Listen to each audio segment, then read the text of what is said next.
दोस्तों, आज की कहानी में आपका स्वागत है। लेकिन कहानी शुरू करने से पहले कमेंट करके हमें ज़रूर बताएं कि आप हमारी वीडियोस कहाँ से देख रहे हैं।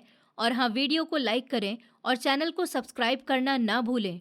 मेरा बेटा और बहू आज इतने सालों के बाद मेरे पास आए, वो भी इसलिए क्योंकि उनके ऊपर इतनी बड़ी परेशानी जो आ गई। वरना इस एक साल के अंदर उन्होंने मुझे कभी पूछा भी नहीं और आज मेरे पास मदद के लिए आए थे। मुझे उन्हें देखकर गुस्सा तो आ रहा था, लेकिन मेरा नाम विजय है। मैं अपने बेटे और बहू के साथ रहता था। मेरी पत्नी को इस दुनिया से गए हुए पूरे 2 साल हो चुके थे, लेकिन आज भी मुझे ऐसा लगता था जैसे वो कहीं गई ही नहीं है।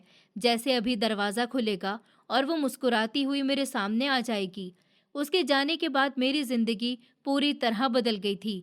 पहले इस घर में हर समय हंसी रहती थी, हर कोने में उसकी आवाज़ गूंजती थी। सुबह की चाय से लेकर रात के खाने तक हम दोनों साथ बैठकर बातें करते थे। लेकिन उसके जाने के बाद घर तो वही रहा, पर घर की रौनक कहीं खो गई थी। अब मेरा सहारा सिर्फ मेरा बेटा राज और मेरी बहू प्रिया थे। मेरा बेटा मेरी इकलौती संतान था। मैंने उसे बहुत प्यार से पाला था, उसकी हर छोटी बड़ी ज़रूरत का ध्यान रखा था, उसे अच्छी पढ़ाई करवाई थी और हमेशा यही कोशिश की थी कि वो एक अच्छा इंसान बने। जब उसकी शादी हुई और प्रिया इस घर में आई, तो मुझे ऐसा लगा जैसे मेरी अधूरी इच्छा पूरी हो गई हो, क्योंकि मेरी कभी कोई बेटी नहीं थी। इसीलिए मैंने प्रिया को कभी बहू नहीं माना। मैं हमेशा उसे अपनी बेटी की तरह ही प्यार करता था। उसके लिए जो भी बन पड़ता करता था। अगर उसे कुछ पसंद आ जाता तो मैं बिना सोचे उसके लिए ले आता। अगर वो कभी बीमार पड़ जाती तो सारी रात उसके सिरहाने बैठा रहता। मुझे लगता था कि ऊपर वाले ने बेटी नहीं दी तो क्या हुआ, बहू के रूप में बेटी दे दी।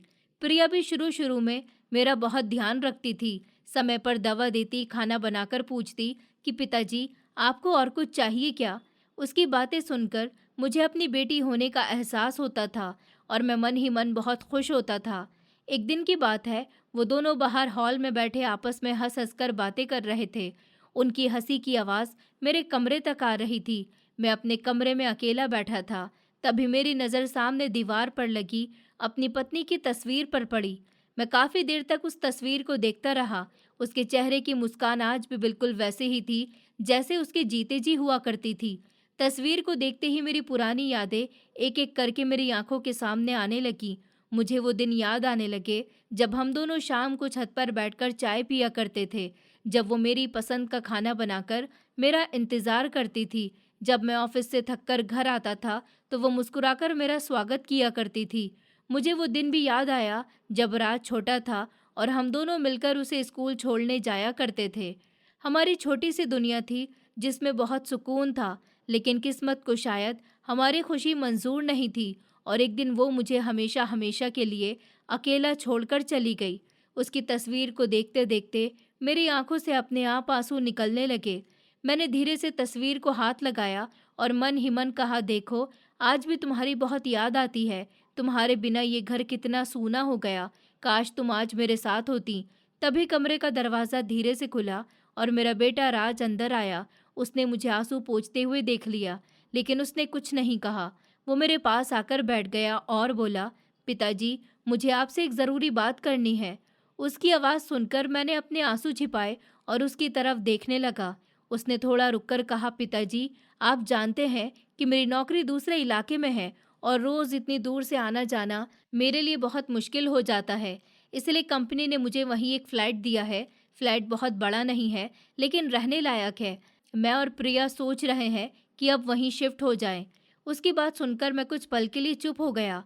मेरे दिल को जैसे किसी ने ज़ोर से दबा दिया हो, लेकिन मैंने अपने चेहरे पर मुस्कान बनाए रखी, क्योंकि मैं नहीं चाहता था कि उसे लगे कि मैं उसकी खुशी के बीच आ रहा हूँ।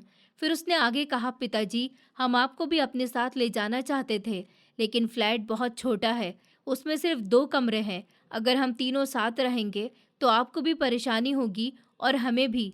इसलिए आप फिलहाल इसी घर में आराम से रहिए। ये घर भी तो आपका अपना है और काफ़ी बड़ा भी है। हम हर हफ्ते आपसे मिलने यहाँ आते रहेंगे। आपको किसी चीज़ की कमी नहीं होने देंगे। उसकी बात सुनकर मैंने ज़बरदस्ती मुस्कुराते हुए कहा, बेटा, अगर तुम्हारी सुविधा वहीं है तो तुम्हें ज़रूर जाना चाहिए। मेरी वजह से अपने काम में परेशानी मत होने देना। मैं यहाँ बिल्कुल ठीक रहूँगा। तुम दोनों बस खुश रहना। यही मेरे लिए सबसे बड़ी बात है। लेकिन ये बातें कहते समय मेरा दिल अंदर ही अंदर टूट रहा था, क्योंकि मैं अच्छी तरह जानता था कि जिस घर में कभी 4 लोगों की हंसी गूंजती थी, अब वहां मैं अकेला रह जाऊंगा। राज ने मेरे कंधे पर हाथ रखा और कहा, पिताजी, आप चिंता मत कीजिए, मैं रोज फोन करूंगा और छुट्टी मिलते ही आपसे मिलने आऊंगा। मैंने भी सर हिलाकर हाँ कर दी, ताकि उसे मेरे दर्द का एहसास न हो। अगले ही दिन से दोनों ने अपना सामान पैक करना शुरू कर दिया। पूरे घर में डिब्बे रखे हुए थे, कपड़े अलग पैक हो रहे थे, बर्तन अलग रखे जा रहे थे, फर्नीचर की भी कुछ चीज़ें साथ ले जाने की तैयारी हो रही थी। मैं चुपचाप एक कोने में बैठा उन्हें देखता रहता था। कई बार मन करता कि मैं उनसे कह दूं कि मत जाओ, मुझे अकेला मत छोड़ो, लेकिन फिर मैं खुद को रोक लेता, क्योंकि मैं नहीं चाहता था कि मेरी वजह से उनके सपनों में कोई रुकावट आए। प्रिया भी सामान समेटते समय मेरे पास आती और कहती, पिताजी, अपना ध्यान रखिएगा, समय पर दवा खा लीजिएगा। मैं बस मुस्कुरा देता, लेकिन मेरे दिल का खालीपन हर पल बढ़ता जा रहा था। आखिर वो दिन भी आ गया जब उनका सारा सामान गाड़ी में रख दिया गया। राज ने आकर मेरे पैर छुए, प्रिया ने भी मेरा आशीर्वाद लिया। मैंने दोनों के सर पर हाथ रखकर उन्हें खुश रहने की दुआ दी। फिर वो दोनों गाड़ी में बैठ गए। मैं दरवाजे पर खड़ा उन्हें जाते हुए देखता रहा। जब तक उनकी गाड़ी मेरी आंखों से ओझल नहीं हो गई, मैं वहीं खड़ा रहा। उसके बाद धीरे धीरे मैं घर के अंदर आया। पूरे घर में एक अजीब सी खामोशी फैल चुकी थी। कुछ देर पहले तक जहां सामान समेटने की आवाज़ें थी, अब वहां सिर्फ सन्नाटा था। मैं अपने कमरे में जाकर बिस्तर पर बैठ गया और पहली बार मुझे एहसास हुआ कि अब सच में मैं इस बड़े से घर में बिल्कुल अकेला रह गया हूँ। उधर कुछ ही दिनों में राज और प्रिया अपने नए फ्लैट में अच्छी तरह से सेटल हो गए और अपनी नई जिंदगी में व्यस्त हो गए, जबकि मैं उसी पुराने घर में उनकी यादों के सहारे अपने दिन काटने लगा। मुझे बिल्कुल भी अंदाज़ा नहीं था कि मेरी ज़िंदगी में अब एक ऐसा मोड़ आने वाला है जो मेरी पूरी दुनिया बदल कर रख देगा। फिर कुछ दिनों बाद राज और प्रिया अपने नए फ्लैट में पूरी तरह से रहने लगे और मैं इस बड़े से घर में बिल्कुल अकेला रह गया। जब तक वो दोनों घर में थे, तब तक मुझे कभी अकेलापन महसूस ही नहीं हुआ था। लेकिन अब सुबह उठने से लेकर रात को सोने तक हर पल मुझे यही एहसास होता था कि इस घर में अब मेरे अलावा कोई नहीं है।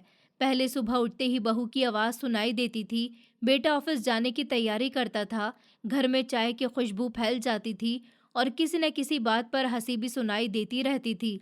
लेकिन अब सुबह उठता तो पूरे घर में सन्नाटा फैला होता था। कभी कभी तो ऐसा लगता था जैसे इस घर की दीवारें भी मुझसे बातें करना चाहती हों। मैं गांव में रहता था और गांव में मेरा काफ़ी मान सम्मान था। ऊपर वाले की दया से मेरे पास किसी चीज़ की कमी नहीं थी। मेरे पास काफ़ी ज़मीन थी, कुछ खेत थे और गांव के बाज़ार में मेरी 2 दुकानें भी थीं, जो किराए पर चढ़ी हुई थी। हर महीने उनका किराया समय पर आ जाता था।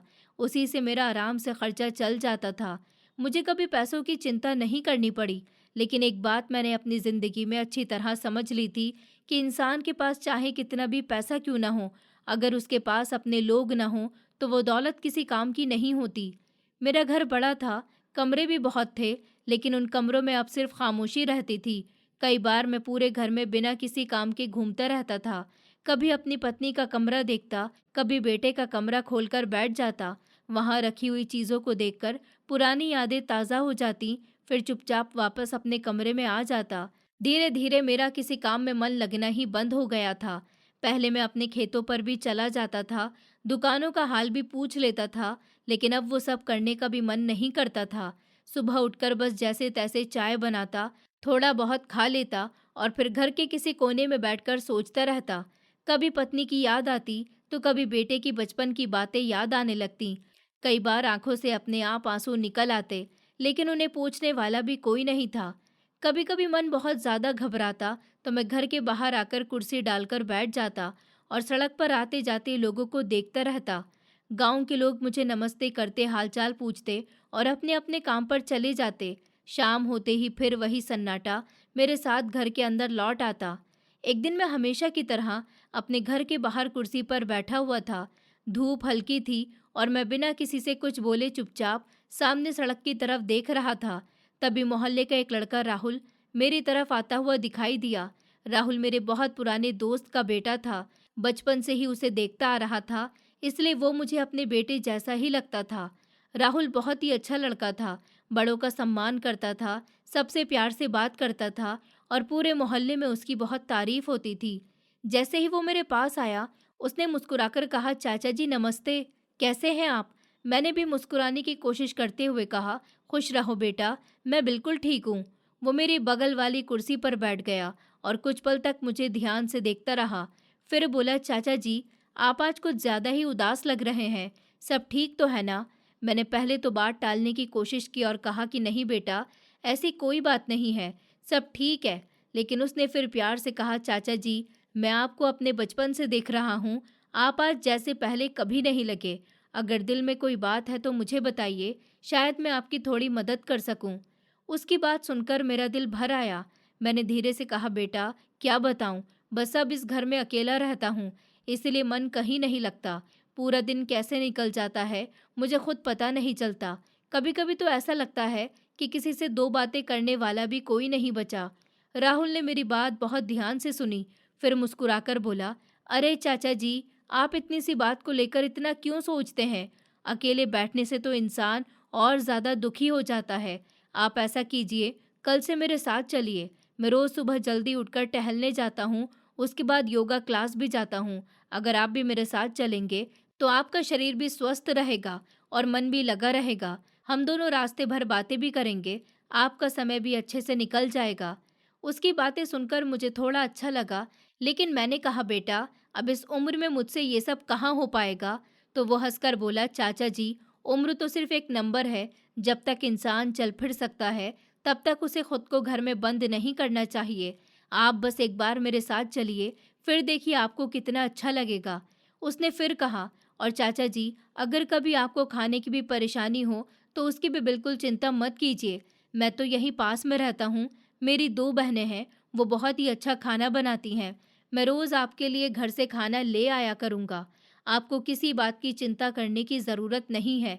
आप मुझे अपना बेटा ही समझिए। उसकी ये बातें सुनकर मेरी आंखें नम हो गईं।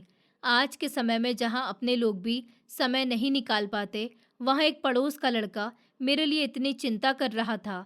मैंने प्यार से उसके सर पर हाथ फेरा और कहा कि खुश रहो बेटा, ऊपर वाला तुम्हें हमेशा खुश रखे। तुमने आज मेरे दिल का बहुत बड़ा बोझ हल्का कर दिया। राहुल मुस्कुराया और बोला, बस फिर तय रहा, कल सुबह मैं खुद आपको लेने आ जाऊंगा, आप तैयार रहिएगा। अब आपको अकेले बैठकर दुखी होने की बिल्कुल ज़रूरत नहीं है, मैं रोज़ आपके साथ रहूंगा। इतना कहकर वो मेरे पास काफ़ी देर तक बैठा रहा।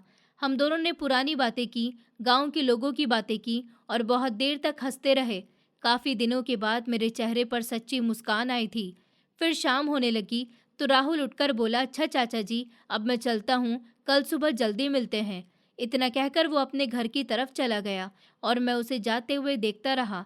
उस दिन कई दिनों बाद मुझे लगा कि शायद मेरी ज़िंदगी में फिर से थोड़ा सा उजाला लौटने वाला है, लेकिन मुझे बिल्कुल भी अंदाज़ा नहीं था कि आगे चलकर यही राहुल मेरी ज़िंदगी में ऐसा किरदार निभाएगा जिसकी मैंने कभी कल्पना भी नहीं की थी। फिर धीरे धीरे मेरी ज़िंदगी फिर से उसी तरह चलने लगी। सुबह मैं राहुल के साथ टहलने चला जाता था। हम दोनों रास्ते भर बातें करते थे। कभी पुराने दिनों की बातें होती तो कभी गांव के लोगों की। कभी वो मुझे हंसाने की कोशिश करता तो कभी मेरी तबीयत का हाल पूछता। उसके साथ थोड़ा समय बिताने से मेरा मन पहले से काफ़ी हल्का रहने लगा था। लेकिन घर वापस आते ही फिर वही सन्नाटा मेरा इंतज़ार करता था। मैं अपनी पत्नी की तस्वीर के सामने बैठ जाता और उससे मन ही मन बातें करने लगता। एक दिन दोपहर का समय था, मैं अपने कमरे में बैठा हुआ था, तभी मेरे फ़ोन की घंटी बजी। मैंने फ़ोन उठाकर देखा तो मेरे बेटे राज का फ़ोन था। उसके फ़ोन को देखकर मेरे चेहरे पर अपने आप मुस्कान आ गई, क्योंकि उसने कई दिनों के बाद मुझे फ़ोन किया था। मैंने जल्दी से फ़ोन उठाया और कहा, हाँ बेटा, कैसे हो? उसने भी बड़े प्यार से कहा, पिताजी प्रणाम, आप कैसे हैं? मैंने कहा कि मैं बिल्कुल ठीक हूँ बेटा, तुम बताओ, तुम और प्रिया कैसे हो? फिर मैंने मुस्कुराकर पूछा, आज अचानक कैसे याद आ गई मेरी? तो वो हंसने लगा और बोला, पिताजी, आज मैंने आपको एक बहुत बड़ी खुशखबरी देने के लिए फ़ोन किया है। ये सुनते ही मैं थोड़ा उत्साहित हो गया और मैंने पूछा, कैसे खुशखबरी बेटा? उसने खुशी से कहा, पिताजी, आप दादा बन गए हैं, आपके घर पोता हुआ है। उसकी बातें सुनते ही मेरी आंखें खुशी से भर आईं। ऐसा लगा जैसे ऊपर वाले ने मुझे फिर से जीने की एक वजह दे दी हो। मैं बार बार उससे पूछने लगा, सच बेटा, मैं दादा बन गया? उसने हंसते हुए कहा कि हाँ पिताजी, बिल्कुल, अब तो आपको आना ही पड़ेगा। मैं चाहता हूँ कि आप अपने पोते को अपनी गोद में लें, उसे प्यार करें और कुछ दिन हमारे साथ रहें। उसकी बातें सुनकर मेरा दिल खुशी से भर गया। मुझे लगा कि इतने दिनों बाद ही सही, लेकिन मेरे बेटे को मेरी याद तो आई। उसने फिर कहा, पिताजी, आप अपना सामान पैक कर लीजिए, मैं कल खुद आपको लेने आ रहा हूँ। मैंने बिना एक पल सोचे कहा कि ठीक है बेटा, मैं तैयार रहूँगा। उस रात में खुशी के मारे ठीक से सो भी नहीं पाया। मैं बार बार यही सोचता रहा कि अब मैं अपने पोते को गोद में खिलाऊंगा, उसके साथ खेलूंगा, उसकी छोटी छोटी बातें देखूंगा। अगले दिन सुबह से ही मैं तैयार होकर बैठ गया। थोड़ी देर बाद राज अपनी गाड़ी लेकर आ गया। उसने मेरे पैर छुए और मेरा सामान गाड़ी में रख दिया। फिर मैं उसके साथ उसके फ्लैट पर चला गया। जैसे ही मैं वहां पहुंचा, प्रिया ने दरवाज़ा खोला। उसके हाथों में मेरा छोटा सा पोता था। मैंने उसे पहली बार देखा तो मेरी आंखों से खुशी के आंसू निकल पड़े। मैंने उसे अपनी गोद में लिया। उसके छोटे छोटे हाथ मेरे चेहरे को छू रहे थे और मैं उसे देखकर बस मुस्कुराए जा रहा था। उस पल मुझे लगा जैसे मेरी सारी उदासी दूर हो गई हो। अगले कुछ दिन मैं पूरे मन से वहीं रहने लगा। सुबह उठते ही सबसे पहले अपने पोते को गोद में लेता, उसके साथ खेलता, उसे बाहर घुमाने ले जाता। उसकी छोटी छोटी मुस्कान देखकर मेरा दिल खुश हो जाता था। लेकिन धीरे धीरे मुझे एक बात समझ आने लगी थी कि मुझे वहाँ सिर्फ प्यार की वजह से नहीं बुलाया गया था, बल्कि मेरी ज़रूरत थी। क्योंकि प्रिया भी पूरी तरह ठीक नहीं हुई थी। उसे बाहर बाजार जाने में दिक्कत होती थी, भारी सामान नहीं उठा पाती थी, बच्चे की देखभाल और घर का काम दोनों साथ करना उसके लिए मुश्किल था। इसलिए मैं ही सुबह बाजार से सब्जियां लेकर आता, दूध लाता, दवाइयाँ लाता, कभी गैस भरवाने जाता तो कभी राशन लेकर आता। फिर घर आकर अपने पोते को संभाल लेता ताकि प्रिया आराम से घर का काम कर सके। मुझे इन सब कामों से कोई परेशानी नहीं थी, क्योंकि मैं अपने बेटे और पोते के लिए खुशी खुशी सब कुछ करता था। लेकिन कई बार मेरे मन में ये सवाल ज़रूर आता था कि अगर ये ज़रूरत ना होती तो क्या मुझे यहाँ बुलाया जाता। समय इसी तरह बीतता गया। देखते ही देखते करीब 2 महीने गुजर गए। अब मेरा पोता भी थोड़ा बड़ा हो गया था। वो मुझे देखते ही मुस्कुराने लगता था। मेरे बिना उसके चेहरे पर हंसी नहीं आती थी। मुझे भी उससे इतना लगाव हो गया था कि एक पल के लिए भी उसे अपनी आंखों से दूर नहीं देख सकता था। लेकिन शायद अब मेरी ज़रूरत ख़त्म हो चुकी थी। एक शाम मैं अपने पोते के साथ खेल रहा था, तभी राज मेरे पास आया और थोड़ी झिझकते हुए बोला, पिताजी, अब तो बच्चा भी थोड़ा बड़ा हो गया है और प्रिया भी पहले से ठीक है, तो मैं सोच रहा था कि कल आपको आपके घर छोड़ आऊं। वैसे भी आपको यहाँ रहते हुए काफ़ी दिन हो गए हैं, आपका भी मन अपने घर जाने का कर रहा होगा। उसकी बातें सुनते ही मेरे दिल पर जैसे किसी ने चोट कर दी। मैं समझ गया था कि अब उनका काम पूरा हो चुका है, इसलिए अब उन्हें मेरी ज़रूरत नहीं रही थी। मैंने अपने चेहरे पर कोई दुख नहीं आने दिया और बस हल्की सी मुस्कान के साथ कहा, जैसा तुम्हें ठीक लगे बेटा। उसने कहा, तो फिर आप अपना सामान पैक कर लीजिए, मैं कल शाम ऑफिस से आते ही आपको छोड़ दूंगा। उस समय मेरी तबीयत भी कुछ ठीक नहीं चल रही थी, शरीर में कमजोरी रहती थी, लेकिन उससे ज़्यादा मेरा दिल टूट चुका था। मुझे अपने छोटे से पोते को छोड़कर जाने का बिल्कुल भी मन नहीं था। मैं उसे बार बार अपनी गोद में भर लेता, उसके सर पर हाथ फेरता और सोचता कि पता नहीं अब फिर कब उससे मिलना होगा। लेकिन मैं मजबूर था, मैं वहाँ रुकने की जिद भी नहीं कर सकता था। अगले दिन मैंने अपना सामान पैक किया, अपने पोते को बहुत देर तक सीने से लगाए रखा। उसकी मासूम मुस्कान देखकर मेरी आंखें भर आईं। फिर राज मुझे गाड़ी में बिठाकर मेरे पुराने घर छोड़ गया। उसने जल्दी जल्दी मेरा सामान अंदर रखा और बोला, पिताजी, अपना ध्यान रखिएगा, मैं फिर कभी मिलने आऊँगा। इतना कहकर वो चला गया। मैं काफ़ी देर तक दरवाजे पर खड़ा उसकी गाड़ी को दूर जाते हुए देखता रहा। फिर धीरे धीरे अपने घर के अंदर आ गया। घर में कदम रखते ही फिर वही पुराना सन्नाटा मेरा इंतज़ार कर रहा था। मेरा मन बहुत भारी हो चुका था। तभी थोड़ी देर के बाद हमेशा की तरह राहुल वहाँ आ गया। उसने मुझे देखा तो तुरंत समझ गया कि मैं बहुत उदास हूँ। उसने मुस्कुराकर पूछा, चाचा जी, क्या बात है? आज आप बहुत चुप हैं। आप तो अपने बेटे के घर रहने के लिए गए थे ना? इतनी जल्दी वापस कैसे आ गए? मैंने अपने मन का दर्द छिपाते हुए कहा, नहीं बेटा, बस अपने घर की याद आ रही थी, इसलिए वापस आ गया। लेकिन राहुल मेरी आंखें देखकर सब समझ चुका था। उसने मुझसे ज्यादा कुछ नहीं पूछा, बस बोला, आप यहीं बैठिए, मैं अभी आता हूँ।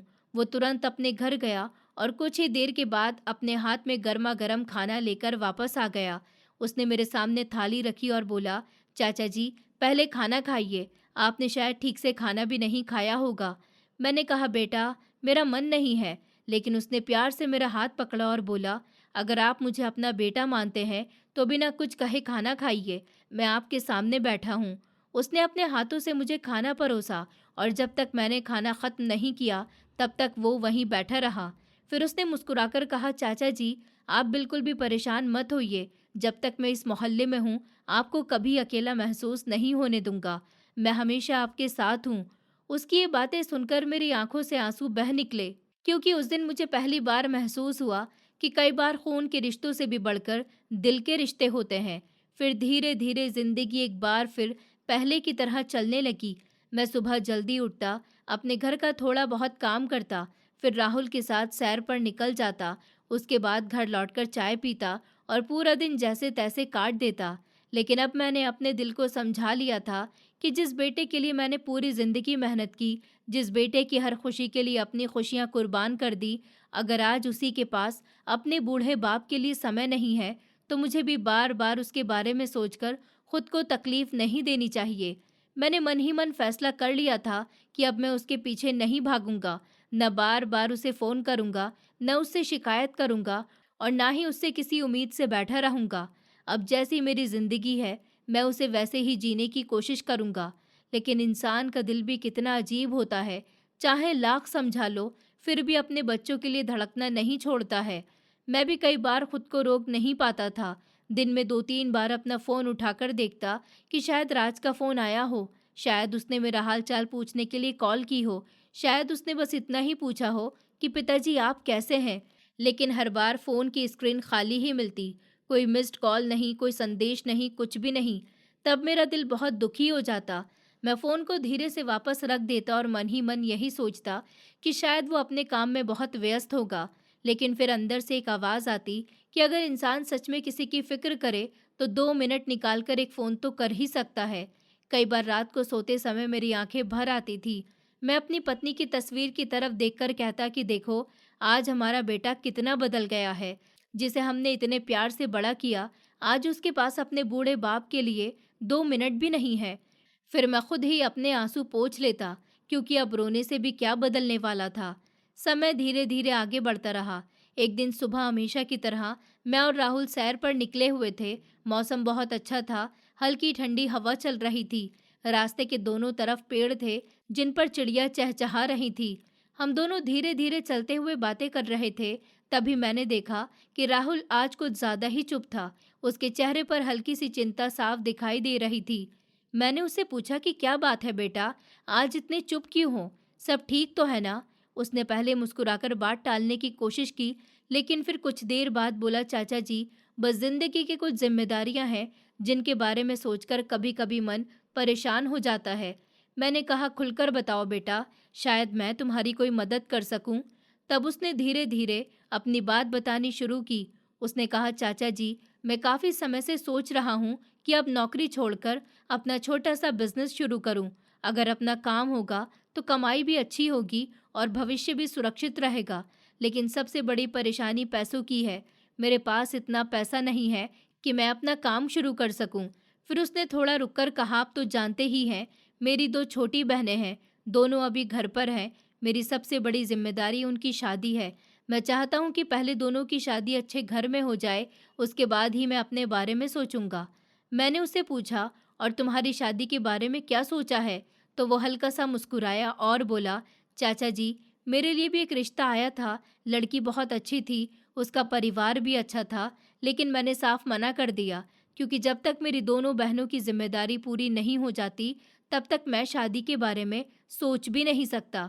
मैं नहीं चाहता कि मेरी वजह से मेरी बहनों की जिंदगी पर कोई असर पड़े। उसकी बातें सुनकर मेरा दिल भर आया। आज के समय में जहाँ कई लोग अपनी जिम्मेदारियों से भागते हैं, वहीं ये लड़का अपनी बहनों के लिए अपने सारे सपने रोककर बैठा था। मैंने उसके कंधे पर हाथ रखा और कहा कि बेटा, मुझे तुम पर गर्व है। तुम एक बहुत ही अच्छे इंसान हो। ऊपर वाला तुम्हारी मेहनत ज़रूर रंग लाएगा। फिर मैंने उससे पूछा, अगर तुम्हें अपना बिजनेस शुरू करना हो तो कितने पैसों की ज़रूरत पड़ेगी? उसने बिना किसी लालच के बहुत सीधेपन से कहा, चाचा जी, अगर मेरे पास करीब 10 लाख रुपए हो जाएं तो मैं आराम से अपना काम शुरू कर सकता हूँ। उसके बाद मुझे किसी के सामने हाथ फैलाने की ज़रूरत नहीं पड़ेगी। मैं मेहनत करके सब संभाल लूँगा। उसकी बात सुनकर मैं कुछ देर तक सोचता रहा, क्योंकि मेरे पास पैसों की कोई कमी नहीं थी, लेकिन मैं बिना सोचे समझे कुछ कहना भी नहीं चाहता था।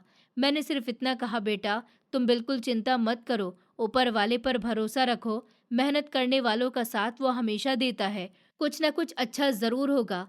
राहुल मुस्कुराया और बोला, बस चाचा जी, आपकी दुआ मेरे साथ रहे, वही मेरे लिए सबसे बड़ी बात है। फिर हम दोनों धीरे धीरे वापस गांव की तरफ लौट आए। रास्ते भर वो अपनी बहनों की बातें करता रहा और मैं उसके संस्कार देखकर मन ही मन बहुत खुश हो रहा था। गांव के मोड़ पर पहुंचकर उसने मुस्कुराकर कहा कि अच्छा चाचा जी, अब मैं चलता हूँ, शाम को फिर मिलूंगा। मैंने भी उसे आशीर्वाद दिया और वो अपने घर की तरफ चला गया। मैं भी धीरे धीरे अपने घर आ गया, लेकिन पूरे दिन उसके शब्द मेरे कानों में गूंजते रहे कि उसके पास सिर्फ पैसों की कमी है, वरना वो अपनी मेहनत के दम पर बहुत आगे जा सकता है। उस दिन पहली बार मेरे मन में एक ख्याल आया, जिसे मैंने किसी से नहीं कहा, लेकिन मैं मन ही मन राहुल के बारे में बहुत गहराई से सोचने लगा।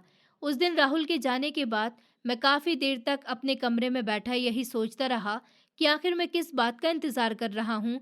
मेरे पास ऊपर वाले की दया से किसी चीज़ की कमी नहीं थी। मेरे पास अच्छा घर था, खेत थे, 2 दुकानें थीं जिनका हर महीने किराया आता था। बैंक में भी कई सालों की बचत पड़ी हुई थी। मेरी ज़रूरतें भी बहुत छोटी थी। मैं अकेला आदमी था, मुझे आखिर कितना खर्चा होना था। 2 वक़्त की रोटी और कुछ दवाइयाँ, बस यही तो चाहिए था। लेकिन दूसरी तरफ राहुल था, जिसने बिना किसी स्वार्थ के हर मुश्किल समय में मेरा साथ दिया था। जब मेरा अपना बेटा मुझे अकेला छोड़कर चला गया, तब राहुल ही था जिसने मेरा हाल चाल पूछा। जब मैं दुखी होता था, तो वही मुझे हंसाने की कोशिश करता था। जब मैं खाना नहीं खाता था, तो अपने घर से वो खाना बनवाकर मेरे लिए लेकर आता था। उसने कभी मुझे ये महसूस नहीं होने दिया कि मैं इस दुनिया में अकेला हूँ। मैं मन ही मन यही सोचने लगा कि अगर मेरा अपना बेटा भी मेरा इतना ख्याल रखता, तो शायद मुझे कभी किसी और की ज़रूरत ही महसूस नहीं होती। लेकिन किस्मत ने मुझे एक बेटा दिया था और एक बेटा खुद चलकर मेरी ज़िंदगी में भेज दिया था। फ़र्क सिर्फ इतना था कि एक मेरा खून था और दूसरा मेरे दिल का रिश्ता था। मुझे राहुल की सुबह वाली बातें भी बार बार याद आ रही थी कि उसके पास सिर्फ पैसों की कमी है, वरना वो अपना बिजनेस शुरू करके अपनी दोनों बहनों की जिम्मेदारी अच्छे से निभा सकता है। मैंने मन ही मन फैसला कर लिया कि अगर मेरे पास इतना पैसा होते हुए भी मैं उसकी मदद नहीं करूँगा, तो फिर इस दौलत का क्या फ़ायदा? पैसा तो आखिर इंसान के काम आने के लिए ही होता है। मैंने अपनी अलमारी खोली, उसमें रखी अपनी बैंक की पासबुक और चेकबुक निकाली। फिर काफ़ी देर तक उन्हें हाथ में लेकर बैठा रहा। मुझे अपनी पत्नी की भी बहुत याद आ रही थी। मैंने उसकी तस्वीर की तरफ देखा और मुस्कुराकर कहा, अगर तुम आज होती, तो तुम भी यही कहती कि विजय, उस बच्चे की मदद कर दो, जिसने बिना किसी मतलब के तुम्हारा साथ निभाया है। मुझे ऐसा लगा जैसे उसकी तस्वीर भी मेरी बात से सहमत हो। मैंने उसी समय 10 लाख रुपए का चेक भर दिया और उसे अपनी डायरी के बीच में रख दिया। पूरे दिन मैं इसी बात के बारे में सोचता रहा कि राहुल पैसे लेगा भी या नहीं, क्योंकि मैं उसके स्वभाव को अच्छी तरह जानता था। वो बहुत ही स्वाभिमानी लड़का था। किसी से बिना वजह कुछ लेना उसे पसंद नहीं था। शाम होने लगी, सूरज धीरे धीरे ढल रहा था। तभी हमेशा की तरह राहुल मेरे घर आ गया। उसके हाथ में कुछ फल थे। उसने मुस्कुराकर कहा, चाचा जी, आज बाजार गया था, तो सोचा आपके लिए ताज़े फल लेता चलूं। आप खाइएगा, आपकी तबीयत भी ठीक रहेगी। उसकी ये छोटी सी बात सुनकर मेरा दिल फिर से भर आया। मैंने उसे अपने पास बैठाया और कहा कि बेटा, आज मुझे तुमसे एक ज़रूरी बात करनी है। वो मुस्कुराकर बोला कि जी चाचा जी, कहिए, क्या बात है। मैंने धीरे से अपनी डायरी खोली और उसमें रखा हुआ चेक निकालकर उसके हाथ में रख दिया। राहुल ने हैरानी से चेक देखा और फिर मेरी तरफ देखने लगा। उसने पूछा, चाचा जी, ये क्या है? मैंने कहा, बेटा, ये 10 लाख रुपए का चेक है। इसमें पूरे 10 लाख रुपए हैं। तुम कल बैंक जाकर इसे अपने खाते में जमा करवा लेना या नकद निकाल लेना, जैसे तुम्हें ठीक लगे। राहुल मेरी बात सुनकर बिल्कुल हैरान रह गया। उसने तुरंत चेक मेरी तरफ वापस बढ़ाते हुए कहा, नहीं चाचा जी, ये नहीं हो सकता। मैं ये पैसे बिल्कुल भी नहीं ले सकता। इतने सारे पैसे मैं कैसे ले लूं? आपने शायद मजाक किया है। मैंने मुस्कुराकर कहा कि नहीं बेटा, मैं बिल्कुल सच कह रहा हूँ। ये मेरी कई सालों की मेहनत की बचत है और हर महीने मेरी दुकानों का किराया भी आता रहता है। मुझे इन पैसों की अभी कोई ज़रूरत नहीं है। मैं अकेला आदमी हूँ, मेरा खर्च ही कितना है। लेकिन तुम्हें इन पैसों की ज़रूरत है। तुम्हारा बिज़नेस शुरू हो जाएगा, तुम्हारी दोनों बहनों की शादी अच्छे से हो जाएगी। इससे बड़ी खुशी मेरे लिए और क्या होगी? राहुल की आंखें भर आईं। उसने कहा कि चाचा जी, मैं आपका बहुत सम्मान करता हूँ, लेकिन मैं आपकी ज़िंदगी भर की कमाई नहीं ले सकता। अगर कल को आपको किसी चीज़ की ज़रूरत पड़ गई, तो फिर क्या होगा? मैंने उसका हाथ पकड़कर कहा, बेटा, मेरी ज़रूरत से ज़्यादा सब कुछ मेरे पास है और ज़रूरत के समय ऊपर वाला कोई ना कोई रास्ता ज़रूर निकाल देता है। लेकिन आज अगर मैं तुम्हारी मदद कर सकता हूँ और फिर भी ना करूँ, तो शायद ज़िंदगी भर खुद को माफ़ नहीं कर पाऊँगा। उसने फिर मना करते हुए कहा कि नहीं चाचा जी, मैं मेहनत कर लूँगा, थोड़ा समय और लग जाएगा, लेकिन मैं इतने पैसे नहीं ले सकता। मैंने उसकी आंखों में देखते हुए कहा कि बेटा, एक बात बताओ, क्या तुम मुझे अपने पिता जैसा मानते हो? राहुल ने बिना एक पल लगाए कहा, चाचा जी, आप ये कैसी बातें कर रहे हैं? मैं आपको अपने पिता से भी बढ़कर मानता हूँ। तभी मैंने कहा, अगर सच में मुझे अपने पिता जैसा मानते हो, तो फिर ये पैसे लेने से मना मत करो। एक पिता अपने बेटे के लिए ही तो मेहनत करता है और मैं भी आज वही कर रहा हूँ। तुम इसे दान मत समझो और ना ही एहसान समझो। इसे सिर्फ एक पिता का अपने बेटे पर भरोसा समझो। जब तुम्हारा बिजनेस चल पड़े, जब तुम्हारे हालात अच्छे हो जाएं, तब आराम से थोड़ा थोड़ा करके मुझे लौटा देना। अगर कभी भी ना लौटा पाओ तो मुझे कोई दुख नहीं होगा, क्योंकि मुझे खुशी इस बात की होगी कि मेरी वजह से किसी का घर बस गया, उसकी बहनों की शादी हो गई और उसकी जिंदगी बन गई। राहुल अब अपने आंसू नहीं रोक पाया।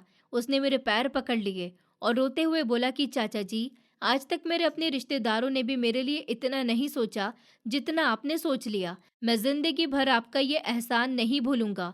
मैंने तुरंत उसे उठाकर गले लगा लिया और कहा, बेटा, मैंने तुम्हारे ऊपर कोई एहसान नहीं किया है।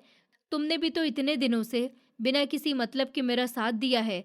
जब मेरा अपना बेटा मुझे अकेला छोड़ गया, तब तुमने मुझे कभी अकेला महसूस नहीं होने दिया।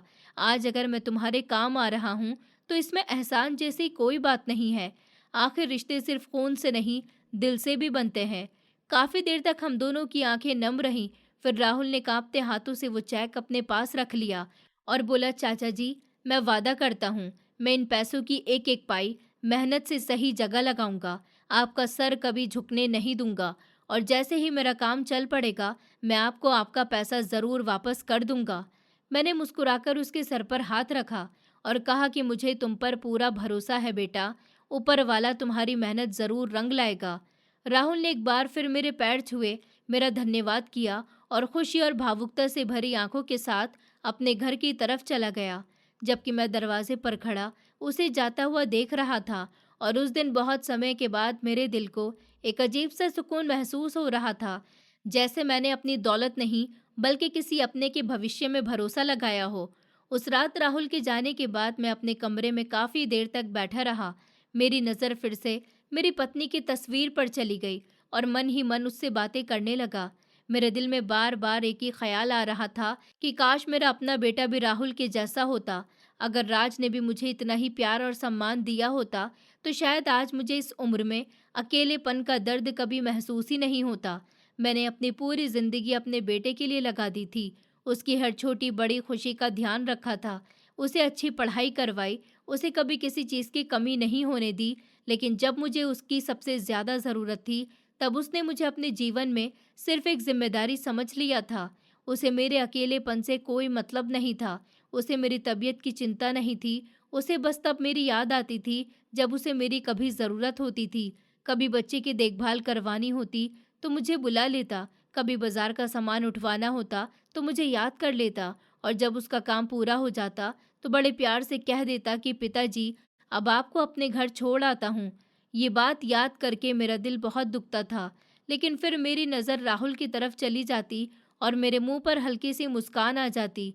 वो मेरा कोई खून या रिश्ता नहीं था, फिर भी हर रोज़ मेरा हालचाल पूछता था, मेरी दवा का ध्यान रखता था, मुझे समय पर खाना खिलाता था, मेरे साथ बैठकर बातें करता था, मुझे हंसाने की कोशिश करता था और कभी मुझे अकेला महसूस नहीं होने देता। मैं मन ही मन सोचने लगा कि रिश्ते सिर्फ जन्म से नहीं बनते, कई बार ऊपर वाला कुछ ऐसे लोगों को हमारी ज़िंदगी में भेज देता है जो बिना किसी स्वार्थ के अपने बन जाते हैं। मैंने गहरी सांस लेते हुए आसमान की तरफ देखा और धीरे से कहा कि है ऊपर वाले, अगर तूने राहुल जैसे लड़के को मेरा बेटा बनाया होता तो शायद आज मैं इतना अकेला नहीं होता। शायद मेरी जिंदगी भी आज कुछ और ही होती। लेकिन अगले ही पल मैंने खुद को समझाया कि अब जो भी है वही सच है। बार बार पुराने दुखों को सोचकर खुद को तकलीफ देने से कुछ नहीं बदलेगा। मुझे अब इसी तरह जीना सीखना होगा। और वैसे भी राहुल तो मेरे लिए बेटे से कम नहीं है।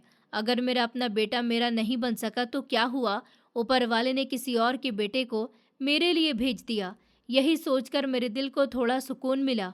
समय धीरे धीरे आगे बढ़ता रहा। लगभग 2-3 दिन बाद की बात है। सुबह का समय था। मैं अपने घर के बाहर बैठा धूप सेक रहा था। तभी दूर से राहुल आता हुआ दिखाई दिया। उसके चेहरे पर आज अलग ही खुशी थी। उसके हाथ में मिठाई का एक बड़ा सा डिब्बा था। वो तेजी से मेरे पास आया और आते ही मुस्कुराकर बोला, चाचा जी, पहले अपना मुंह मीठा कीजिए। मैंने हैरानी से पूछा, अरे बेटा, आज इतनी खुशी किस बात की है?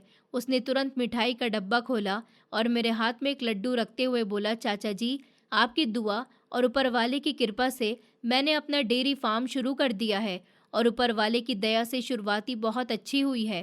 पहले ही दिन उम्मीद से ज़्यादा दूध की बिक्री हुई है। गांव के लोग भी बहुत खुश हैं और आसपास के दुकानदारों ने भी मुझसे दूध लेने की बात कर ली है। उसकी आंखों में खुशी साफ दिखाई दे रही थी। उसकी बातें सुनकर मेरा दिल भी खुश हो गया। मैंने मुस्कुराते हुए मिठाई खाई और कहा, ऊपर वाला तुम्हें हमेशा इसी तरह तरक्की दे बेटा। मेहनत करने वालों का साथ ऊपर वाला कभी नहीं छोड़ता। राहुल ने भावुक होकर कहा, चाचा जी, अगर उस दिन आपने मुझ पर भरोसा करके मेरी मदद नहीं की होती तो शायद मैं आज भी नौकरी की तलाश में इधर उधर भटक रहा होता। आपने सिर्फ पैसे नहीं दिए, आपने मुझे अपनी ज़िंदगी बनाने का मौका दिया है। मैं ज़िंदगी भर आपका एहसान नहीं भूलूंगा। मैंने तुरंत उसकी बात काटते हुए कहा, बेटा, मैंने तुमसे पहले भी कहा था और आज भी कह रहा हूँ, इसमें एहसान जैसी कोई बात नहीं है। मुझे तो खुशी इस बात की है कि तुमने मेरे भरोसे को सही साबित किया।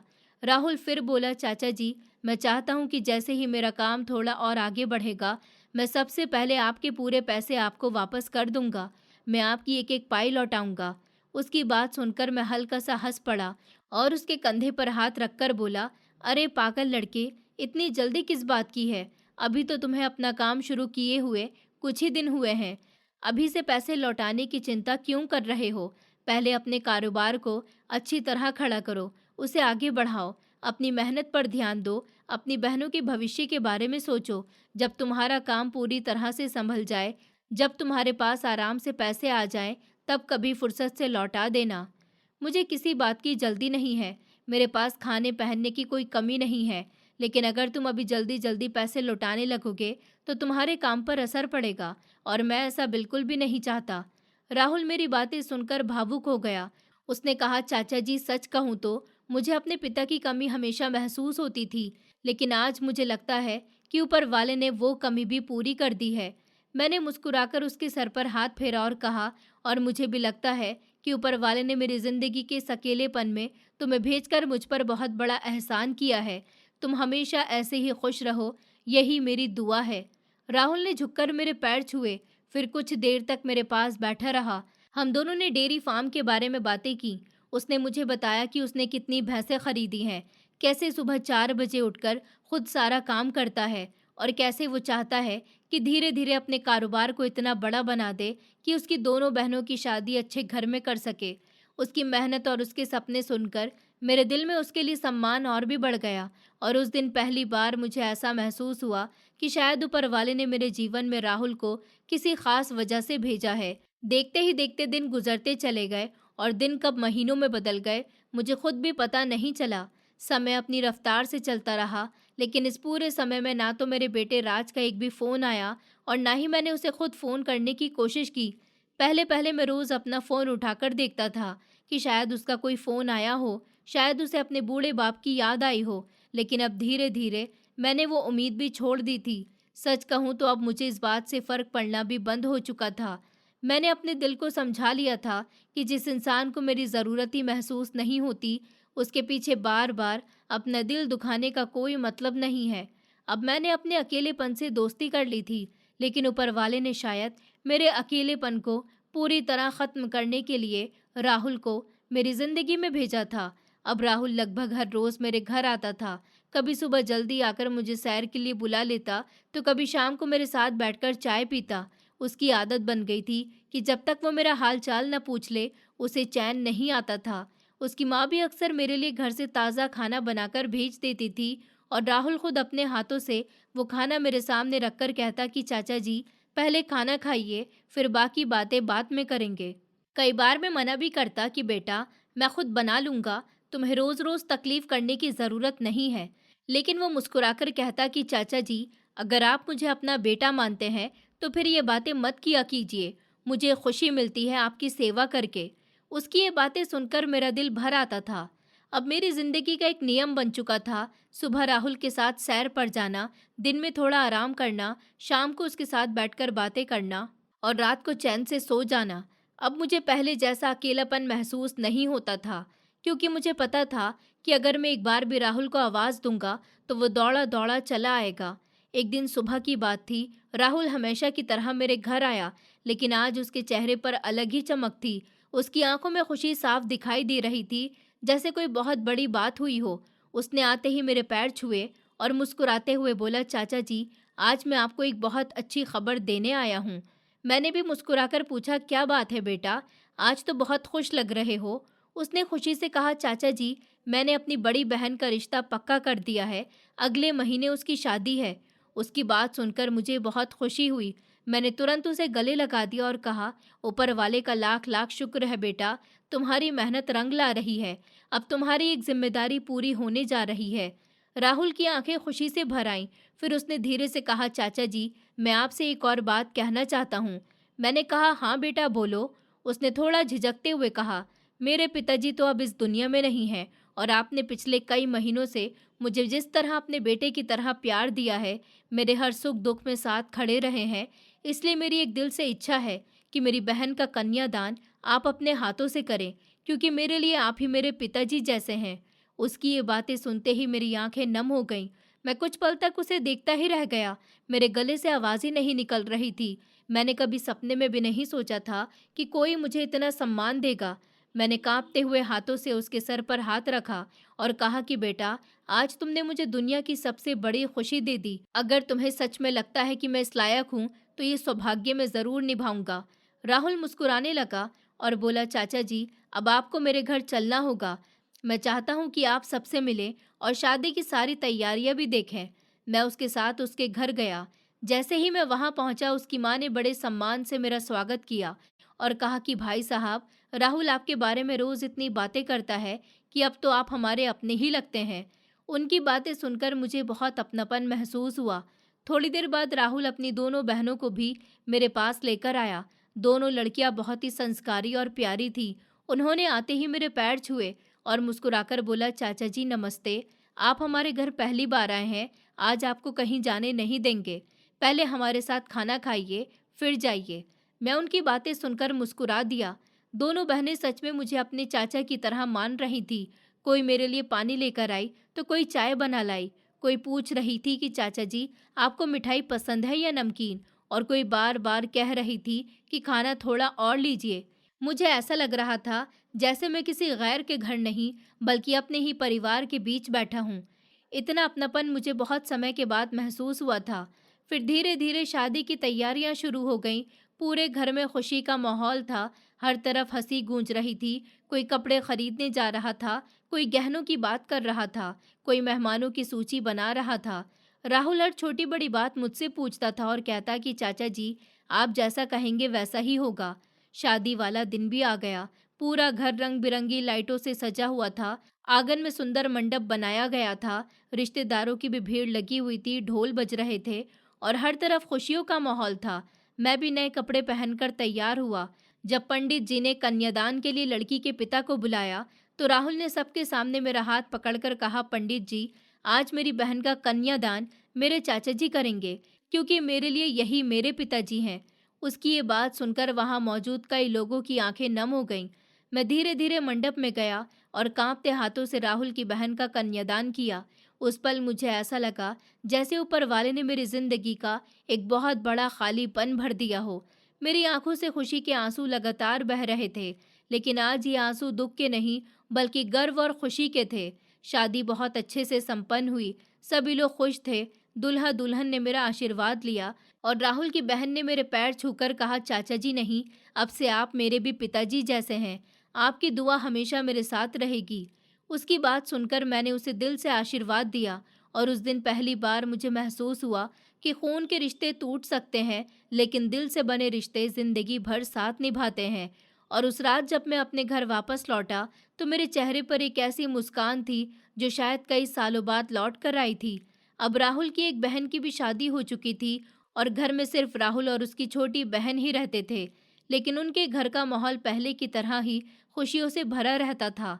राहुल आज भी रोज मेरे घर आता था। कभी सुबह चाय लेकर आ जाता तो कभी शाम को मेरे साथ बैठकर घंटों बातें करता। मुझे अब ऐसा लगता था जैसे वो सच में मेरा अपना बेटा हो। एक दिन वो हमेशा की तरह मेरे घर आया, लेकिन आज उसके चेहरे पर पहले से भी ज्यादा खुशी थी। उसके हाथ में मिठाई का डब्बा था और चेहरे पर बड़ी सी मुस्कान थी। उसने आते ही मेरे पैर छुए और बोला, चाचा जी, आज मैं आपको एक और बहुत बड़ी खुशखबरी देने आया हूँ। मैंने मुस्कुराकर पूछा कि क्या बात है बेटा, आज तो तुम बहुत ही खुश दिखाई दे रहे हो। तो वो बोला, चाचा जी, आपकी दुआ और ऊपर वाले की मेहर से मेरी डेयरी फार्म अब बहुत अच्छी चल रही है। शुरुआत में मुझे डर था कि पता नहीं काम चलेगा या नहीं, लेकिन अब हर महीने अच्छा मुनाफा होने लगा है। आसपास के कई गांवों और शहरों में भी हमारा दूध जाने लगा है। मैंने कुछ और गाय और भैंसें भी खरीद ली हैं और अब मेरे साथ कई लोग भी काम कर रहे हैं। ये सब आपकी वजह से हुआ है। अगर उस दिन आप मुझ पर भरोसा करके मेरी मदद नहीं करते तो शायद मैं कभी अपना काम शुरू ही नहीं कर पाता। उसकी बातें सुनकर मेरे चेहरे पर भी मुस्कान आ गई। मुझे ऐसा लग रहा था जैसे उसकी कामयाबी मेरी अपनी कामयाबी हो। मैंने उसके सर पर प्यार से हाथ रखा और कहा कि बेटा, मुझे तुम पर शुरू से भरोसा था। मुझे पता था कि तुम मेहनती हो और एक दिन ज़रूर आगे बढ़ोगे। मेहनत करने वाला इंसान कभी हारता नहीं है। वो मेरी बात सुनकर भावुक हो गया। फिर उसने अपनी जेब से एक लिफाफा निकाला और मेरे सामने रखते हुए बोला, चाचा जी, इसमें आपके पूरे 10 लाख रुपए हैं। अब मेरा काम अच्छी तरह चलने लगा है, इसलिए मैं आपके पैसे लौटाने आया हूँ। ये आपका हक है, कृपया इसे रख लीजिए। मैंने लिफाफे की तरफ देखा और फिर उसकी तरफ मुस्कुराकर कहा कि नहीं बेटा, मैं ये पैसे नहीं लूँगा। वो हैरान होकर बोला, क्यों चाचा जी, ये तो आपका पैसा है। मैंने कहा, बेटा, जब मैंने तुम्हें ये पैसे दिए थे तब मैंने कोई सौदा नहीं किया था। मैंने एक बेटे की मदद की थी और आज जब तुम्हारा काम चल पड़ा है तो मुझे इससे बड़ी खुशी और क्या मिलेगी। ये पैसे अब तुम्हारे ज़्यादा काम आएंगे। तुम अपने काम को और ज़्यादा आगे बढ़ाओ। अपनी छोटी बहन का अच्छे से ख्याल रखो, उसका भविष्य बनाओ। मेरे लिए यही सबसे बड़ी खुशी होगी। राहुल बार बार कहने लगा कि नहीं चाचा जी, ऐसा मत कहिए, ये आपका हक है। लेकिन मैंने उसकी एक भी बात नहीं मानी और कहा, अगर तुम सच में मुझे अपना पिता मानते हो तो मेरी बात मान लो और ये पैसे वापस अपने पास रख लो। उसने मेरी तरफ देखा, उसकी आंखें भर आईं। फिर उसने धीरे से कहा, चाचा जी, आप सच में बहुत बड़े दिल वाले इंसान हैं। मैं खुशकिस्मत हूँ कि मुझे आपका साथ मिला। मैंने मुस्कुराकर कहा कि बेटा, मैं भी खुशकिस्मत हूँ कि मुझे तुम्हारे जैसा बेटा मिला। इसके बाद मैं अक्सर राहुल के घर भी जाने लगा। उसकी छोटी बहन भी मेरा बहुत सम्मान करती थी। जब भी मैं उनके घर जाता तो वो तुरंत मेरे लिए चाय बना देती और कहती कि चाचा जी, आप बैठिए, मैं अभी खाना लगाती हूँ। मुझे वहाँ इतना अपनापन मिलता था कि मैं अपने सारे दुख दर्द भूल जाता था। एक दिन शाम के समय राहुल मेरे पास आया। उसके चेहरे पर फिर वही खुशी थी। उसने आते ही कहा कि चाचा जी, आज मैं आपको एक और खुशखबरी देने आया हूँ। मैंने हंसते हुए पूछा, आज फिर क्या अच्छा हो गया? वो बोला, चाचा जी, मैंने शहर में अपने एक बहुत बड़ा घर खरीद लिया है। अब हमारा काम इतना बढ़ गया कि रोज शहर आना जाना मुश्किल हो रहा था, इसलिए मैंने वहीं एक अच्छा सा घर ले लिया। उसकी बात सुनकर मुझे बहुत खुशी हुई। मैंने कहा, बहुत अच्छा किया बेटा, मेहनत का फल मिल रहा है। तभी उसने मेरी तरफ देखा और बोला, चाचा जी, अब मैं आपसे एक बात कहना चाहता हूँ, लेकिन आप मना मत कीजिएगा। मैंने कहा, पहले बात तो बताओ। उसने मेरा हाथ पकड़ लिया और बोला, चाचा जी, मैं चाहता हूँ कि अब आप भी हमारे साथ उसी घर में चलकर रहें। मैं आपको इस गांव में अकेला छोड़कर नहीं जा सकता। उसकी बात सुनते ही मैं कुछ पल के लिए बिल्कुल चुप हो गया। मेरी आंखों के सामने अचानक वो दिन घूम गया जब मेरा अपना बेटा शहर जाते समय मुझे इसी घर में अकेला छोड़ कर गया था। उसने एक बार भी नहीं कहा था कि पिताजी आप भी हमारे साथ चलिए, लेकिन आज एक गैर का बेटा मुझे अपने साथ रखने की जिद कर रहा था। मेरी आंखों में आंसू आ गए। मैंने धीरे से कहा कि नहीं बेटा, मैं यहीं पर ठीक हूँ। मेरी पूरी जिंदगी इसी घर में बीती है, अब मैं कहीं नहीं जाऊंगा। राहुल ने तुरंत मेरा हाथ पकड़ लिया और बोला, बिल्कुल भी नहीं चाचा जी, मैं आपको यहाँ अकेला नहीं छोड़ सकता। आपने मुझे पिता का प्यार दिया है, अब मेरी बारी है। मैं चाहता हूँ कि जब मैं शाम को काम से घर लौटूं तो आप दरवाजे पर बैठे मिलें। मैं चाहता हूँ कि मेरी छोटी बहन के सर पर भी पिता का साया बना रहे और मुझे भी हर दिन ये महसूस हो कि मेरे पिताजी मेरे साथ हैं। अगर मैं आपको यहाँ छोड़कर चला गया तो मुझे कभी सुकून नहीं मिलेगा। उसकी बातें सुनकर मेरा दिल भर आया। मैंने उसकी तरफ देखा तो उसकी आंखों में सच्चाई साफ दिखाई दे रही थी। उसमें कोई लालच नहीं था, सिर्फ अपनापन था। मैंने धीरे से कहा, बेटा, अगर तुम्हारी यही इच्छा है तो मैं तुम्हारे साथ चलूंगा। मेरी बात सुनते ही उसके चेहरे पर खुशी छा गई। उसने बिना देर किए घर के अंदर जाकर मेरा सामान समेटना शुरू कर दिया। मैं उसे बार बार कहता रहा कि रहने दो बेटा, मैं खुद कर लूँगा। लेकिन वो हंसते हुए बोला कि नहीं चाचा जी, अब ये काम आपका नहीं, मेरा है। थोड़ी ही देर में उसने मेरे सारे कपड़े और ज़रूरी सामान बड़े प्यार से पैक किया। फिर उसने घर का दरवाज़ा बंद किया, मेरा हाथ पकड़ा और बोला, चलिए चाचा जी, अब ये घर नहीं बल्कि हमारा नया घर आपका इंतज़ार कर रहा है। मैं उसके साथ गाड़ी में बैठ गया। रास्ते भर में यही सोचता रहा कि ऊपर वाला रिश्ते खून से नहीं दिल से बनाता है। मेरा अपना बेटा मुझे अकेला छोड़ गया था, लेकिन राहुल ने मुझे कभी अकेला महसूस नहीं होने दिया। और उस दिन मैं अपने पुराने घर से विदा लेकर राहुल के साथ शहर में उसके नए घर की तरफ चल पड़ा, जहां मुझे सिर्फ रहने की जगह नहीं बल्कि एक नया परिवार मिलने वाला था। अब मैं, राहुल और उसकी छोटी बहन तीनों एक साथ शहर वाले नए घर में रहने लगे थे। वो घर बहुत बड़ा था, खुला खुला था और हर तरफ अपनापन महसूस होता था। सबसे बड़ी बात ये थी कि उस घर में मुझे कभी अकेलापन महसूस ही नहीं हुआ। राहुल और उसकी बहन दोनों मेरा इतना ख्याल रखते थे कि कई बार मुझे लगता था शायद पिछले जन्म में मेरा इनसे कोई रिश्ता रहा होगा। सुबह हम तीनों बहुत जल्दी उठते थे। मैं और राहुल रोज साथ में सैर करने जाते, रास्ते भर तरह तरह की बातें करते, कभी पुराने दिनों की यादें ताज़ा करते तो कभी उसके काम के बारे में बात करते। सैर करके वापस आते तो उसकी बहन हमारे लिए गर्मा गर्म नाश्ता तैयार करके रखती। हम तीनों एक साथ बैठकर खाना खाते, हंसी मजाक करते और फिर राहुल अपने डेयरी फार्म के काम पर निकल जाता। उसकी बहन भी अपने कामों में लग जाती और मैं घर पर आराम से अपना समय बिताता। अब मेरी जिंदगी पहले जैसी बिल्कुल भी नहीं रही थी। जहाँ पहले हर दिन अकेलेपन में गुजरता था, वहीं अब हर दिन खुशियों से भरा हुआ लगता था। मुझे ऐसा महसूस होता था कि ऊपर वाले ने देर से ही सही, लेकिन मुझे एक नया परिवार दे दिया। कई महीने इसी तरह खुशी खुशी गुजर गए। एक दिन दोपहर के समय अचानक मेरे फ़ोन की घंटी बजी। मैंने फ़ोन उठाया तो दूसरी तरफ मेरे बेटे राज की आवाज़ थी।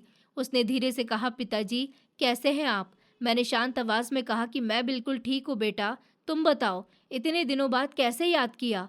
उसने कुछ पल चुप रहकर कहा, पिताजी, मैं आपसे मिलने आना चाहता हूँ, मुझे आपसे बहुत ज़रूरी बात करनी है। मैंने कहा कि ठीक है बेटा, जब मन करे तब आ जाना। फ़ोन रखने के बाद मैं कुछ देर तक सोचता रहा कि आखिर इतने महीनों बाद उसे मेरी याद कैसे आ गई, लेकिन मैंने ज़्यादा ध्यान नहीं दिया। अगले दिन सुबह मैं हमेशा की तरह राहुल के साथ सैर करके घर लौटा ही था कि तभी दरवाजे की घंटी बजी। राहुल ने जाकर दरवाज़ा खोला तो सामने मेरा बेटा राज, मेरी बहू प्रिया और मेरा छोटा सा पोता खड़े थे। उन्हें देखकर मैं कुछ पल के लिए हैरान रह गया। मेरे मन में एक साथ कई सवाल आने लगे कि इन्हें इस घर का पता कैसे मिला और ये लोग अचानक यहाँ क्यों आ गए। राहुल ने बिना कुछ पूछे बड़े सम्मान से उन्हें अंदर बुलाया, पानी दिया और बैठने के लिए कहा। कुछ देर तक घर में बिल्कुल सन्नाटा रहा। फिर मेरा बेटा धीरे से मेरे पास आया और मेरे पैरों में बैठ गया। उसकी आंखों से आंसू बह रहे थे। उसने मेरा हाथ पकड़कर कहा, पिताजी, मुझे माफ़ कर दीजिए, मुझसे बहुत बड़ी गलती हो गई। मैंने आपकी कभी कदर नहीं की। मैं हमेशा अपने मतलब के लिए आपके पास आया। जब मुझे आपकी ज़रूरत होती थी तभी आपको अपने पास बुलाता था और काम निकलते ही आपको वापस भेज देता था। मैं बहुत स्वार्थी बन गया था। मैं समझ ही नहीं पाया कि एक पिता का दिल कितना बड़ा होता है। मैंने शांत होकर उसकी बातें सुनी। वो आगे कहने लगा, पिताजी, जिस कंपनी में मैं नौकरी करता था वहाँ कुछ महीने पहले एक नया लड़का आया था। वो बहुत ही मेहनती था। धीरे धीरे सबका भरोसा जीत लिया और कंपनी वालों ने मुझे निकालकर उसे मेरी जगह रख लिया। कंपनी ने जो फ्लैट मुझे दिया था वो भी वापस ले लिया। अब मेरे पास ना नौकरी है और ना ही रहने के लिए वो घर। मुझे अब समझ में आ गया है कि शायद ये सब मेरी गलतियों की सज़ा है। मैंने आपका दिल दुखाया था, इसलिए ऊपर वाले ने मुझे मेरी गलती का एहसास करा दिया। पिताजी, अगर हो सके तो मुझे माफ़ कर दीजिए और हमारे साथ घर वापस चलिए। हम फिर से अपने पुराने घर में साथ रहेंगे। इस बार मैं आपको कभी अकेला नहीं छोड़ूंगा। उसकी बातें सुनकर मेरा दिल दुखी भी हुआ और पिघल भी गया। मैंने उसके सर पर हाथ रखा और कहा कि बेटा, मैंने तो तुम्हें उसी दिन माफ़ कर दिया था जिस दिन तुमने मुझे अकेला छोड़ा था, क्योंकि पिता अपने बच्चों से ज़्यादा देर नाराज़ नहीं रह सकता। लेकिन माफ़ करने का मतलब ये नहीं होता कि सब कुछ पहले जैसा हो जाए। अब मेरी ज़िंदगी बदल चुकी है। अब मुझे यहाँ अपना परिवार मिल गया। राहुल और उसकी बहन ने मुझे वो सम्मान और प्यार दिया है जिसकी मुझे सबसे ज़्यादा ज़रूरत थी। मैं अब इन्हें छोड़कर कहीं नहीं जाऊँगा। लेकिन तुम मेरे बेटे थे, हो और हमेशा रहोगे। मैंने अपनी जेब से अपने पुराने घर की चाबी निकाली और उसके हाथ में रखते हुए कहा, बेटा, ये लो उस घर की चाबी। अब वो घर तुम्हारा है। तुम वहाँ अपने परिवार के साथ खुशी से रहो। जब भी मेरी ज़रूरत पड़े, मैं तुम्हारे लिए हमेशा रहूँगा। लेकिन अब मैं यहीं राहुल के साथ रहूँगा। मेरे बेटे ने आंसू भरी आंखों से चाबी ली। उसने मेरे पैर छुए और कहा कि पिताजी, मैं आपकी बात समझ गया हूँ। आपने मुझे माफ़ कर दिया। यही मेरे लिए बहुत बड़ी बात है। फिर वो अपनी पत्नी और बेटे के साथ वहाँ से चला गया। उसके जाने के बाद भी मेरे मन में उसके लिए कोई गुस्सा नहीं था, बल्कि दुआ थी कि उसकी ज़िंदगी फिर से अच्छी हो जाए। समय फिर अपनी रफ्तार से चलता रहा। दिन महीनों में बदले और महीने सालों में बदल गए। अब मेरा बेटा और बहू कभी-कभी मुझसे मिलने आ जाया करते थे। पहले की तरह उनमें घमंड नहीं रहा था। वो मेरे साथ बहुत प्यार से पेश आते थे, लेकिन मैं कभी उनके घर रहने नहीं गया, क्योंकि मैंने अपना घर और अपना परिवार अब यही बना लिया था। एक दिन मेरा पोता, जो अब 4 साल का हो चुका था, अपने मम्मी-पापा के साथ मेरे पास आया। जैसे ही उसने मुझे देखा, वो दौड़कर मेरी गोद में चढ़ गया और मासूमियत से बोला, दादाजी, आप हमारे साथ क्यों नहीं रहते? मैं तो घर में आपकी सिर्फ फ़ोटो ही देखता हूँ। मैं रोज़ मम्मी-पापा से कहता हूँ कि दादाजी को घर ले आओ, लेकिन वो कहते हैं कि दादाजी नहीं आएँगे। आप मेरे साथ चलिए ना, मुझे आपके साथ खेलना है। उसकी मासूम बातें सुनकर मेरा दिल भर आया। मैंने उसे अपने सीने से लगा लिया और उसके सर पर हाथ फेरते हुए कहा, बेटा, मैं ज़रूर तुम्हारे घर आऊँगा और तुमसे मिलने भी आता रहूँगा। तुम जब भी मुझे याद करोगे, मैं तुम्हारे पास ज़रूर आऊँगा। उसकी आंखों में खुशी चमक उठी। फिर मैं उसके साथ कुछ देर के लिए उनके घर भी गया। वहाँ उसने मुझे अपने खिलौने दिखाए, मेरे साथ खेला और पूरे घर में मेरा हाथ पकड़कर घूमता रहा। उसे देखकर मुझे बहुत खुशी हुई, क्योंकि अब मेरा बेटा और बहू सच में बदल चुके थे। वो मेरा आदर सम्मान करते थे, मेरी हर बात का ध्यान रखते थे और अपनी पिछली गलतियों पर शर्मिंदा भी थे। मैं अब कभी-कभी उनसे मिलने चला जाता था और वो भी मुझसे मिलने आते रहते थे। इसी बीच मैंने राहुल की भी एक बहुत अच्छी और संस्कारी लड़की देखकर शादी करवा दी। उसकी पत्नी भी बहुत अच्छी निकली। उसने मुझे पहले ही दिन पिताजी कहकर बुलाया और मेरे पैर छुए।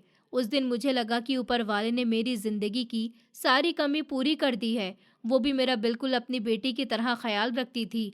मुझे समय पर दवा देती, खाना खिलाती और कभी मुझे अकेला महसूस नहीं होने देती थी। आज मेरी ज़िंदगी में किसी चीज़ की कमी नहीं है। मेरा अपना बेटा भी अब सुधर चुका है। मेरा पोता भी मुझसे बहुत प्यार करता है, लेकिन मैं आज भी राहुल के साथ उसी घर में रहता हूँ, क्योंकि उसने बिना किसी लालच के मुझे अपना पिता माना, मेरे बुढ़ापे का सहारा बना और मुझे वो सम्मान दिया जिसकी हर बूढ़े माँ-बाप को ज़रूरत होती है। मैंने अपनी ज़िंदगी में बस यही सीखा कि रिश्ते सिर्फ खून से नहीं बनते, रिश्ते प्यार, सम्मान और अपनेपन से बनते हैं। और सच्चा बेटा वही होता है जो मुश्किल समय में अपने पिता का हाथ कभी न छोड़े।